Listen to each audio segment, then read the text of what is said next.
आजरा सहकारी साखर कारखान्याच्या संदर्भात आज आजरा तालुक्या शिवसेनेच्या वतीने आम्ही या ठिकाणी आपल्याला बोलवलेलं आहे। आजरा सहकारी साखर कारखान्याच्या संचालक मंडळाने सन 2025-26 सालामध्ये सभासदांना सवलतीच्या दरात साखर वाटप करण्याचं धोरण आखलं आहे आणि ते धोरण त्यांचं पूर्णपणे चुकीचं आहे। जे चुकीचं धोरण तुम्ही राबवल्यानं ते दुरुस्त करा आणि ते दुरुस्त करून सर्व सभासदांना सरसकट 50 किलो साखर द्या अशाचं निवेदन घेऊन आम्ही आज कारखान्यावरती चाललोय।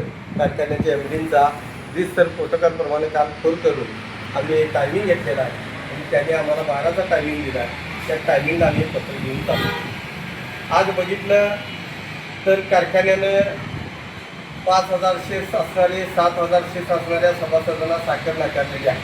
संख्या 6581 आणि 6000 ते 7000 शेअर्स असणारे सभासद 1344 इतके हे एकूण सभासद यांच्याकडे एकत्र केले तर 25338 सभासदांना या लोकांनी साखर नाकारलेली आहे। साधारणतः अंदाजे 32 ते 32,500 सभासद आहेत कारखान्याचे।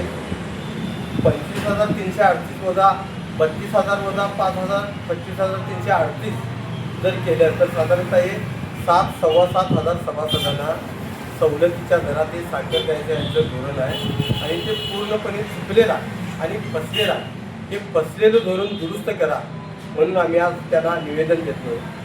हे सभासद स्थापनेपासूनचे आहेत।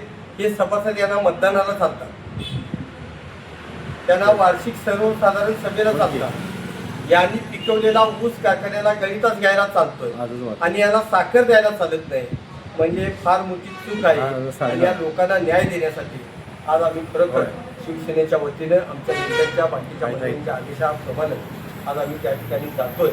आज गडिंग्लज तालुक्यातले काही सभासद आहेत, काही कागल तालुक्यातले आहेत, काही चंदगड तालुक्यातले पण सभासद याच्यामध्ये आहेत। क वर्ग आणि ग वर्ग सभासद त्या लोकांच्यावरती लोक अन्याय करायला लागले। ज्यावेळी कारखान्याला शेअर्स जमा करायची गरज होती त्यावेळेला या लोकांनी कारखाना चालणार आहे काय बंद पडणार आहे याचा कधी विचार केला नाही, पण तो कारखाना उभा राहतोय तिथल्या लोकांना रोजगार मिळेल, शेतकऱ्यांच्या समस्या सुटतील म्हणून आज या ठिकाणी त्यांनी पैसे गुंतवलेत आणि त्या गुंतवलेल्या पैशाचं व्याज नसू देत, काय डिव्हिडंड नसू देत, पण साखर तरी सवलतीच्या दरात मिळाली तरी ती लोक समाधान मानणारी आहेत।